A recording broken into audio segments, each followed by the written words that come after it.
ST बसच्या सवलतींसाठी आता एक नवीन नियम आला आहे. पहिलं कसं आधार कार्ड चालायचं, पण आता सवलतीसाठी NCMC कार्ड बंधनकारक आहे. म्हणजेच जर भाड्यात सूट हवी असेल तर हे NCMC कार्ड तुमच्याकडे असायलाच हवं. आणि जर हे कार्ड नसेल तर मात्र पूर्ण तिकीट काढावं लागेल. बरं, पण हा बदल नेमका का केला जातोय? यामागची मुख्य कारणं आहेत गैरवापर टाळणं आणि व्यवहार पारदर्शक करणं. चला आता बघूया की हे NCMC कार्ड म्हणजे नक्की काय आहे. सोप्या भाषेत सांगायचं तर हे एक प्रीपेड स्मार्ट कार्ड आहे. प्रवासासाठीचं एक डिजिटल पाकिट समजा. ठीक आहे, मग हे कार्ड मिळवायचं कसं? चला प्रक्रिया समजून घेऊया. एकदम नवीन कार्ड काढायचं असेल तर त्यासाठी 199 रुपये लागतील.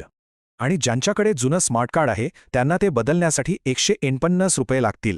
कार्ड काढण्यासाठी तुम्हाला या सोप्या 6 पायऱ्या फॉलो कराव्या लागतील. यात आधार कार्ड तर सगळ्यांनाच लागेल, पण काही जणांना इतर कागदपत्रही द्यावी लागतील. आता कार्ड वापरताना काही महत्त्वाच्या गोष्टी लक्षात ठेवणं गरजेचं आहे.